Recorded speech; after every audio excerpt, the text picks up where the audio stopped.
Good morning students. आज हम जो चैप्टर सेकंड हमने स्टार्ट कराया है उसके कुछ डाउट्स पहले क्लियर करूंगा। उसके बाद मैं आपको क्यूबिक एक्सप्रेशंस के बारे में बताऊंगा और उसके बाद हम एक्सरसाइज 2.3 स्टार्ट करने से पहले कुछ बेसिक्स चीजों पे काम करेंगे, क्योंकि अगर वो नहीं सीखी आपने तो आप 2.3 एक्सरसाइज को नहीं सीख पाएंगे। एक चीज और बता दूं, नेट पे डाउनलोड करने के बाद आप उनको लिख तो सकते हैं, याद कर सकते हैं, लेकिन समझ नहीं सकते कैसे होंगे वो क्वेश्चंस। इसलिए इस वीडियो को पहले देखें, समझें, तब आप इसको तब इससे आपको फायदा ये मिलेगा कि आप उन्हें सीख जाएंगे क्वेश्चंस को। कुछ बच्चों पे ये ऐसे क्वेश्चंस नहीं हुए हैं, ठीक है। यहाँ पे मैं समझा दूं कि बच्चों ने क्या गलती की है। हम हमेशा उन चीजों को जोड़ते या घटाते हैं जिससे संख्या यानी नंबर पे हमारे पे कोई प्रभाव यानी इफेक्ट ना पड़े। ऐसे ही उन नंबर्स का मल्टीप्लाई या डिवाइड करते हैं जिससे नंबर पे कोई इफेक्ट ना पड़े। क्या मतलब है कि इसमें हम ऐसी चीजें जोड़ेंगे जिससे नंबर पे कोई इफेक्ट यानी प्रभाव ना पड़े। हमने क्या जोड़ा? 0। बच्चों ने किसी ने 1 जोड़ दिया। 1 नहीं जोड़ा जाता, 1 का मल्टीप्लाई या डिवाइड किया जाता है, ठीक है ना। जोड़ा या घटाया कौन जाता है? 0, क्योंकि 0 के घटाने से या जोड़ने से कोई प्रभाव नहीं पड़ता।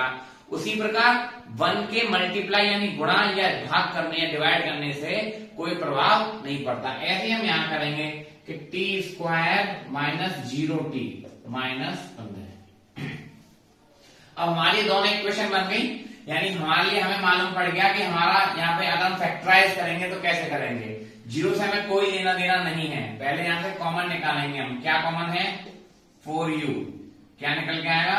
u + 2, ठीक है ना। इन दोनों में से कॉमन निकाला है, इससे हमें कोई मतलब नहीं है। अब मैं समझ सकता हूं पिछली वीडियो में मैं आपको कॉमन निकालना सिखा दिया है, तो ये समझ में आ गया हो कैसे कॉमन निकाला है मैंने। अब इसके बाद इन दोनों नंबर्स को हम किसके बराबर मानेंगे? 0 के, ठीक है ना। तो यहां से u की वैल्यू हो जाएगी 0 और यहां से u की वैल्यू हो जाएगी -2। 2 zeros आ गए हैं। उसके बाद आप कैसे निकालते हैं वो तरीका मैं आपको बता चुका हूं। वेरिफिकेशन अपने आप करनी है, ठीक है ना। ऐसे इसको समझ लेते हैं, इससे हमें कोई लेना देना नहीं है। तो यहां से t² माइनस ये हो जाएगा √15 का स्क्वायर, यानी ये हो जाएगा t -√15 और एक हो जाएगा t + √15, ठीक है ना। कैसे आया? 15 को कैसे लिखते हैं? √15 का स्क्वायर। इस तरीके से होगा ये। अगर ये समझ में नहीं आया है तो इसका दूसरा तरीका समझा दूं कि इस पूरे को हम किसके बराबर मान लेंगे? 0 के। अब 15 को मैं उधर ले जाऊंगा तो किसका हो जाएगा? प्लस का। क्या हो गया? अब t बराबर क्या हो जाएगा? स्क्वायर रूट में 15। हम सब जानते हैं स्क्वायर रूट के बाहर एक प्लस होता है और एक माइनस। तो दो वैल्यू यहां भी आ गई है, √15 और माइनस के √15। उसके बाद आपको पता है करना क्या है। अब मैं आपको सिखाऊंगा क्यूबिक एक्सप्रेशन होता तो यहाँ पे तो पावर 2 थी, अब यहाँ 3 होती तो कैसे करते। एनसीईआरटी में क्यूबिक एक्सप्रेशन नहीं दे रखी है, लेकिन आपके साइड बुक्स में क्यूबिक एक्सप्रेशन है और कभी कभी एग्जाम्स में पूछ ली जाती है, इसलिए वो भी करना इंपॉर्टेंट है। देखिए, क्यूबिक एक्सप्रेशन का जो मेन फॉर्मूला है, मेन जो इक्वेशन है वो ये है, ax³ + bx² + cx + d, ठीक है। वहां क्या था? स्क्वायर वाले में ax² + bx + c, वहां था ये, ठीक है ना। अब यहाँ पे एक चीज और बढ़ी है d, यहाँ पे हमने 3 2 1 के फॉर्मेट में होता है। अब वहां पे सम था और मल्टीप्लाई था, यहाँ पे एक चीज और बढ़ गई ये, ठीक है ना। वहां पे 2 स्क्वायर थे, यानी स्क्वायर में से 2 0 यानी रूट यानी 2 शून्य लेने पड़े हमें, अल्फा और बीटा। यहाँ 3 है तो हमने एक और का नाम उसमें बढ़ा लिया है।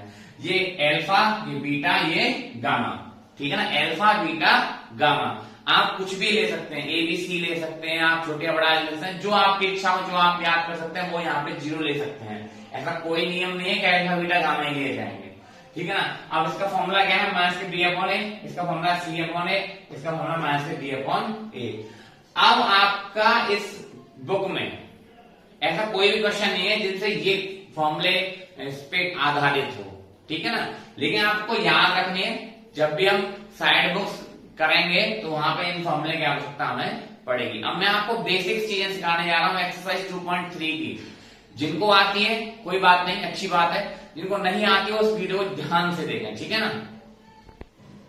देखिए एक्सरसाइज 2.3 सीखने से पहले आपको एक चीज सीखनी पड़ेगी जिसको हम छोटी क्लासों में सीखते आ रहे हैं, लाइक टर्म्स और अनलाइक टर्म्स। इनका बहुत यूज है अब आगे चल के।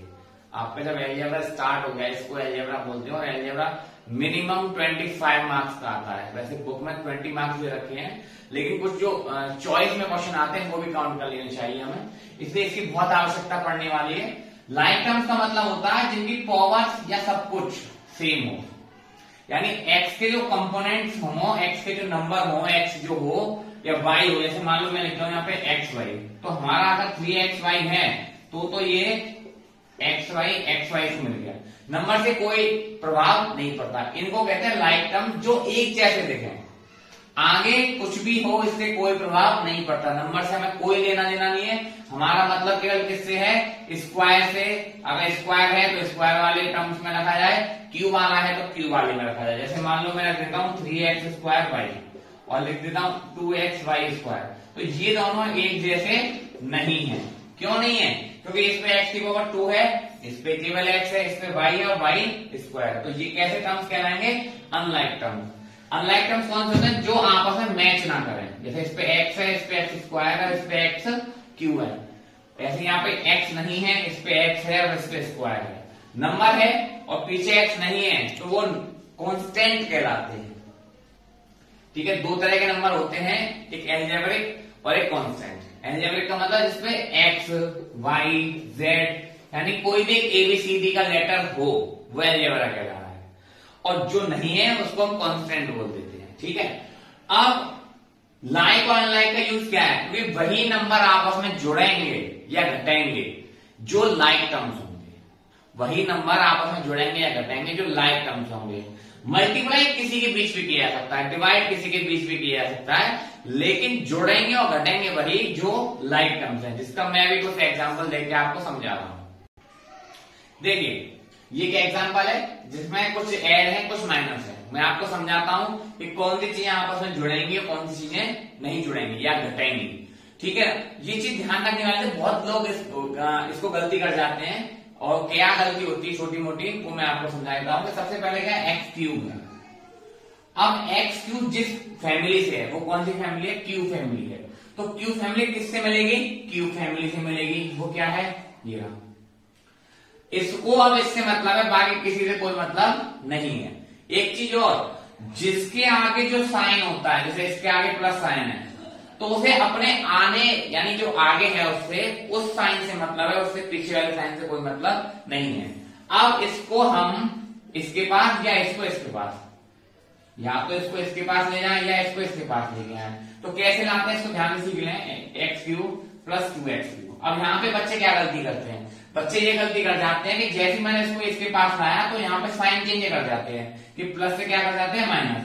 माइनस प्लस कब होता है, जब इक्वल के इधर या इधर, यहाँ पे कहीं भी बीच में इक्वल नहीं है, इक्वल से इधर या उधर होता तो माइनस आता, ठीक है ना। यहाँ पे माइनस अब नहीं आएगा। अब दूसरा नंबर कौन सा है, ये वाला, ये हो गया हमारा, ये हो गया हमारा। अब किसको मिलेंगे हम, इसको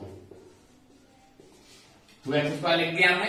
अब एक स्क्वायर वाला है तो किससे मिलेगा, स्क्वायर वाले से। ध्यान रखना है इसके आगे माइनस है तो माइनस लगाया है मैंने। अब स्क्वायर कहाँ है, यहाँ है, तो इसके आगे भी प्लस है तो इसके आगे हम क्या लगा रहे हैं, प्लस, ठीक है। यानी कि ये भी कैंसिल, ये भी कैंसिल। अब ये वाला पे आ जाओ, कौन बचा, 3x² और क्या बचा 2x², यानी ये बचा था हमारा और ये बचा था। फिर से बात ध्यान रखनी है कि इसके आगे प्लस है तो प्लस लगाया मैंने, इसके आगे माइनस है तो माइनस लगाया मैंने, ठीक है। अब इन दोनों के बीच कौन सा साइन है, प्लस का, तो क्या होगा, प्लस होगा। x³ कितने x³ है, ये 1। मैंने समझा चुका हूं कि 1 होता है, कोई नहीं होता नंबर तो 1 और 2 आपस में जुड़ गए, कितने हो गए, 3 नंबर जोड़ते हैं।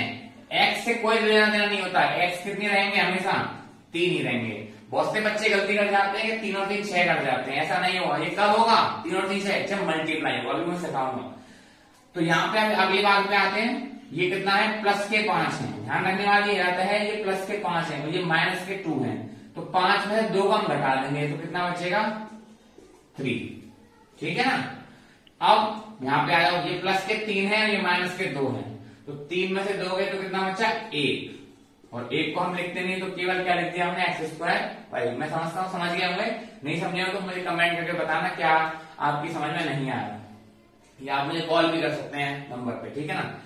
अब बच्चे यहां गलती कर जाते हैं, 3 और 3 6 और x⁵ ये जोड़ जाते हैं, ये नहीं जुड़ेगा।